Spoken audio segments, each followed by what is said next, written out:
Greetings once again, pirates on the high seas. Duuz-Diz-Din, back with another chapter of One Piece, after quite the significant break. Although, with everything else I do, I was very much busy in the interim. Previously, the invasion of the Gorosei, the Five Elders, continues on. With one, Marcus Mars, the only, as far as I know, one with the ability to fly, heading up to the Frontier Dome and breaking through it through sheer force. Having the ability to regenerate probably helped out a lot. The battle between Zoro and Lucci finally came to a conclusion, with Zoro unleashing a devastating attack, but Lucci was still able to stand despite his injury. And while Zoro wanted to continue on and make sure the job was done, Jinbei knew they needed to beat feet and get out of there to the Sunny, especially with Marcus Mars flying around, as he eventually comes down towards Lucci, and I love the expression on Lucci's face when he locked eyes. But he knew it was one of the Five Elders, as he reports to Mars about where York is, as well as how much time was left before Vegapunk's broadcast started, 6 minutes, and also asking that should Mars find Kaku, he spare his friend's life. Lucci was just impressing me left, right, and center throughout that entire chapter, although Mars kind of dismisses it, saying, hey, if he dies, he dies. All is in the name of justice, you know? Mars then manages to find York, who naturally freaks out at the sight of him, as he demands to know where the broadcast room is. Meanwhile, Luffy in a team-up with Dory and Brogy fight against J. Garcia Saturn and Top Man Warcury, more specifically Warcury, as Warcury notices when Dory sounds the horn that they found Luffy, which is to signal for the giants to retreat. Warcury unleashes a massive blast of Conqueror's Haki through a magnificent roar, going full Pumbaa in that moment, which resounds throughout the island. And while Dory and Brogy are willing to still throw down, Luffy says, forget it, they're immortal. You can't beat them, which is something coming from Luffy, the man who always gets back up no matter how many times he's beaten back down. When Luffy says it's not worth it, it ain't worth it. We even see that Warcury has the ability to turn his tusks into swords for some reason, which is kind of weird, but then again, Saturn does that weird thing with his little tendril claws and whips them all around, so who knows.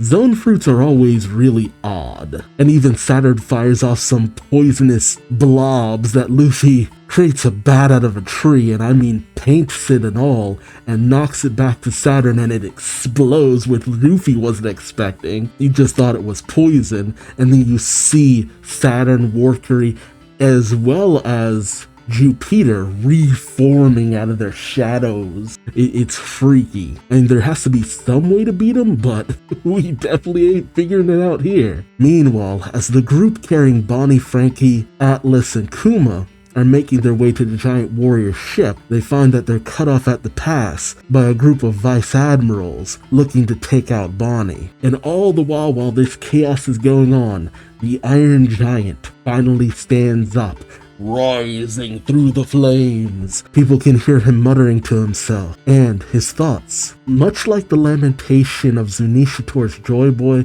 and Joy Boy towards Poseidon, are filled with regret, with the Iron Giant apologizing to Joy Boy. The question remains, what happened in the past? What terrible fate befell Joy Boy? Man, I'm worried, because Oden's backstory was already tragic enough. If Oda can work that same kind of magic for a Joy Boy flashback, oof. Between that, Oden's flashback, and Kuma's flashback, oh, Oda, I feel like you're gearing up to hurt me something awful, and I'm ready for it. But what'll happen next as the Marines are moving in more and more on our heroes? Join me as I find out, won't you? Alright, One Piece chapter 11-12, Hard Aspect. I mean, are you talking about beating someone being hard, or just the condition of a situation being hard, or something you're trying to overcome?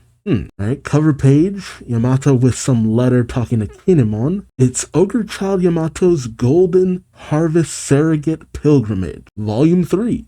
You can have that parting gift, Yamato, as long as you do something for me. Parting gift? So Yamato's about to go on their trip throughout Wano? I wonder what Kinemon wants them to do. We'll find out as it goes. Jeez, I love seeing the absolute devastation. The contrast. Oh, then again, the destruction of Egghead's already started in the anime too. Like, man, Egghead on fire. Just places on fire. Just continue to be more and more of a growing theme with each arc. You see several naval ships dancing around downed ships as the island of Egghead is still engulfed in flame. An announcement rings out. All Pacifista Mark III are neutralized. Wow. Venus Juro just took them all out. Increased bombardment. Marine calls out, make sure Emperor Straw Hat Luffy doesn't escape. Whatever you do, stop Jewelry Bonnie from leaving. And you see Venus Juro galloping away from the last pacifista he managed to down. He readies his sword as he talks to himself, saying, only 12 years old, and you gave this mere girl enough power to level an entire country. What a foolish rebellion to stage against us, Vegapunk. And he gallops away at high speeds. Oh God, where's he headed now? Is it Bonnie? It almost looks like he sees where Bonnie's at. I wouldn't be surprised. We saw how incredible his observation was. Oh, Oimo and Kashin. Kashin says, let's get back to the ship. And Oimo says, there are some deadly foes on this island. Have they caught wind of Venus Juro? You continue to see the Marines' cannons firing upon Egghead, destroying more and more of the city. As the Marines call out, don't let them take off. Sink the Elbaf ship. Hurry to the northeast shore. Ooh, Frankie, yeah! We got Frankie going head to head with Vice Admiral Red King. They both are about to go in for a simultaneous strike. Frankie tells him, move it! Red King says, you'll go nowhere. And as Red King goes in with his steam knuckle, Frankie goes in with a strong right. And he ejects it. I couldn't tell at first, but he ejects it out.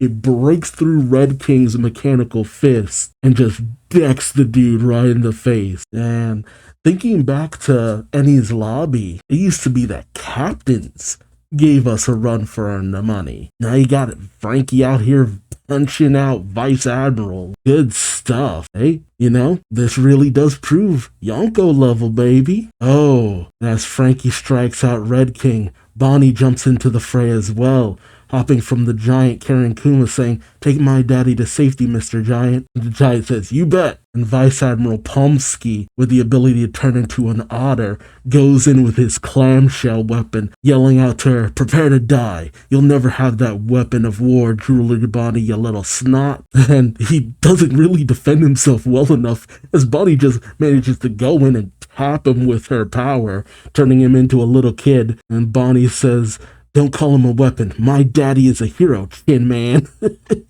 And he just kicks out Pomsky, who says, I'm so weak. You didn't have enough hockey to guard against her ability, buddy. And you have Vice Admiral Guillotine saying, stop it. This just looks wrong. I mean, yeah, it does look like a grown woman just knocking out a child, but he was trying to kill her. I had to quickly look back and just okay, who's this character? Pomsky, Red King, Guillotine. Got it. We then cut back to the Labo phase, where the transmission from Vegapunk is still in the startup phase, and we have this comedy routine between Vegapunk, Pythagoras, and Shaka, with Shaka telling Vegapunk, I can't help but notice you're not drinking your Vega coffee.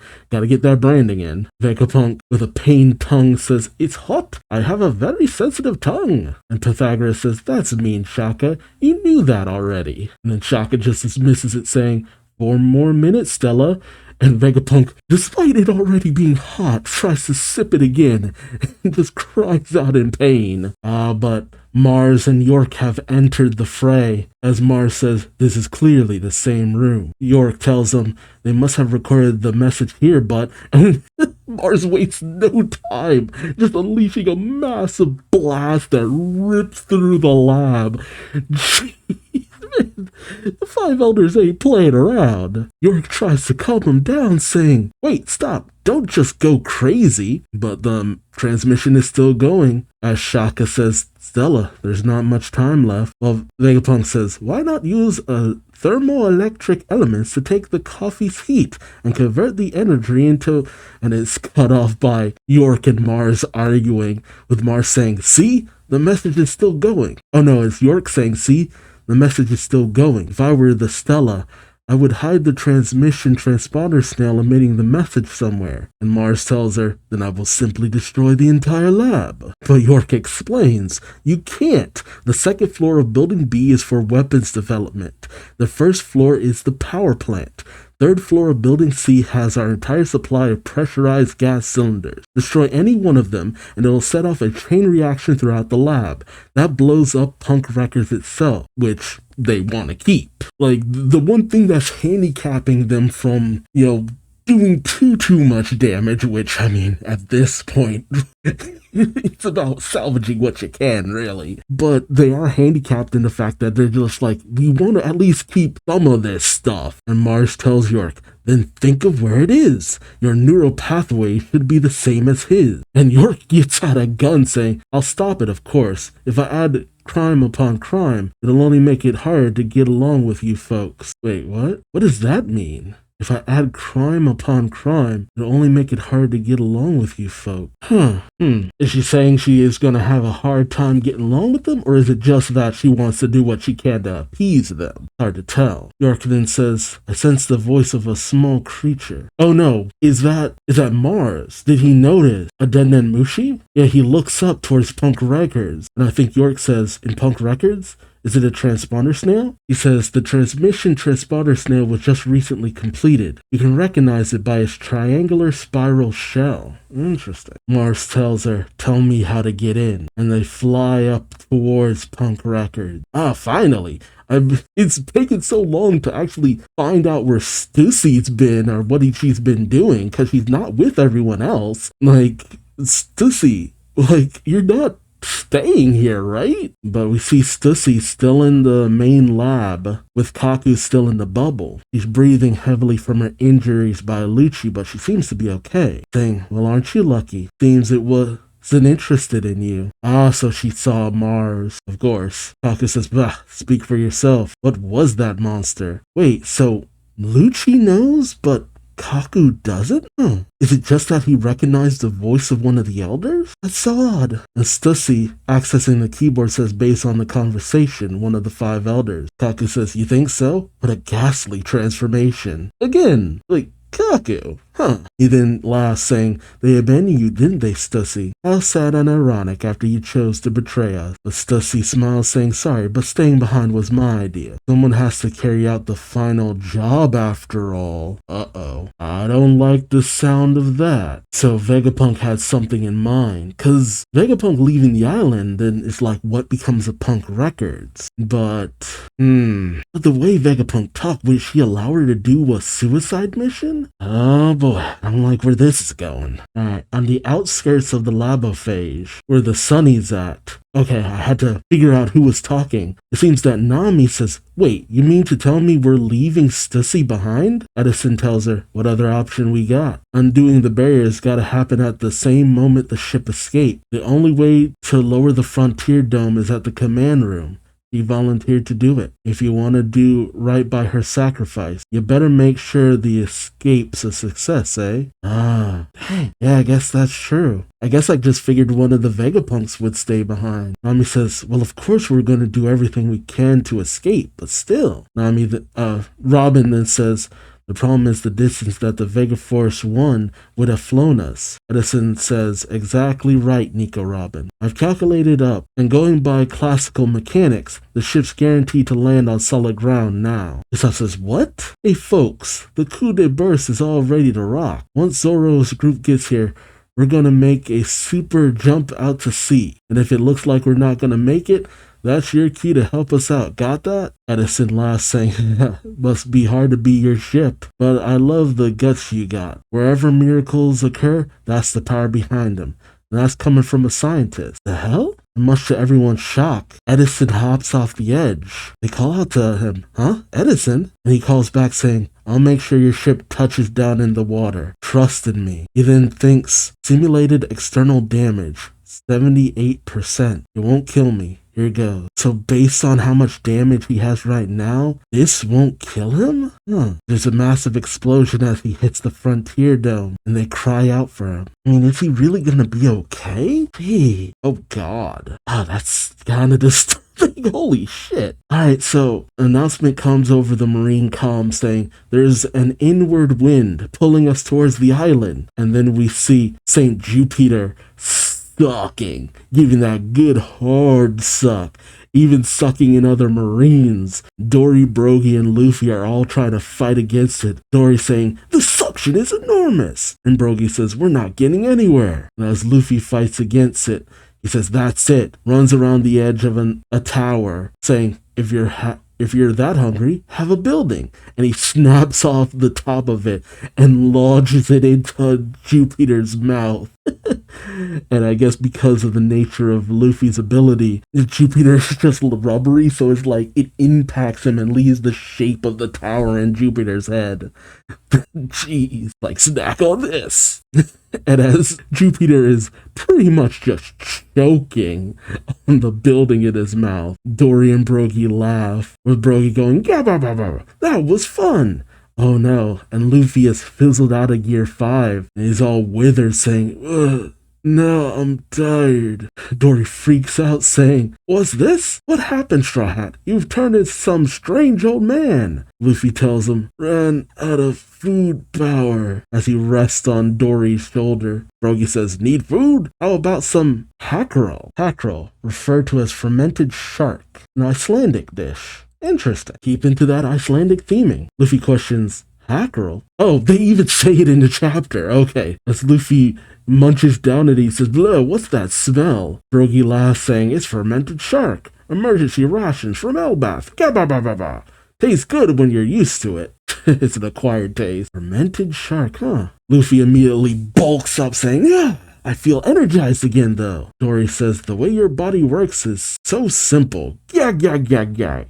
You're back to the old you. Ah, but Workery comes charging after them as Dory looks back saying, look out, boar! And Luffy inflates his fist, strengthens it with Haki, ignites it, and uses Gear 3, Gum Gum Red Rock, and decks Workery on the head. Oh, jeez. So his usual... Oh my god, I just looked at the next page. Holy crap. But yeah, Luffy's attack did nothing. It's kind of like when he was going up against Katakuri, where when Luffy would try to, fight against him, nothing would happen. But it doesn't even look like Workery armored up his back. I mean, it might just be very, very basic Haki, but against Luffy's strengthened blow, nothing. In fact, the recoil did more damage to Luffy than anything, as he holds his arm screaming out in pain, saying, how hard is that thing? Jeez. Uh-oh. We then cut to the rear side of the labophage as spider legs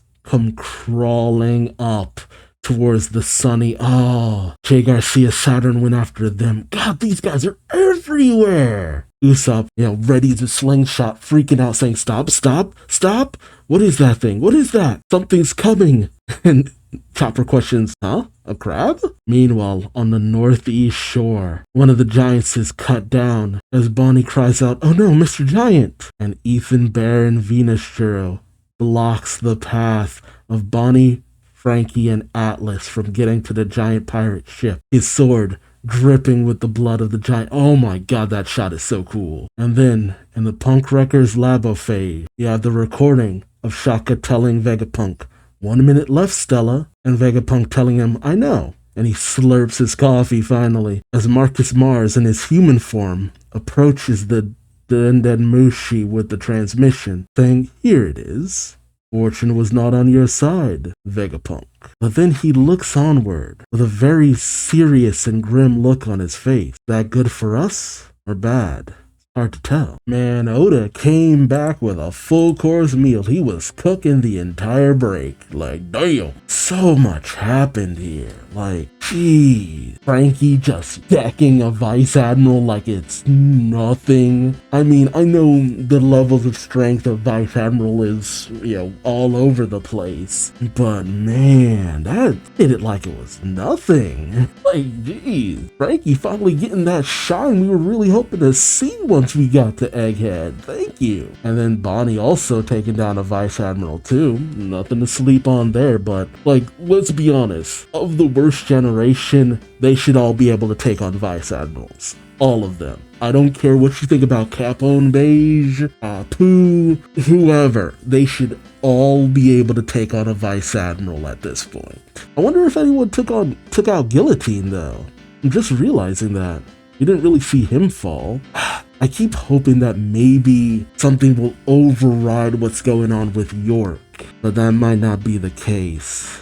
It sucks that all the Vegapunks keep getting injured and dying off, and yet York is the one who has managed to get by with barely a few scratches. And considering where this keeps going, I could see Atlas being cut down at the hands of Ethan Baron. I could see Lilith going down at the hands of Saturn. And shoot, on top of that, maybe Mars will be like, we got what we wanted, and just eliminate York right there and then. Like, it's all set up. All of them could fall one after the other. That is, depending on what happens to Edison, too. We're still keeping it ambiguous what the inside of Punk Records look like.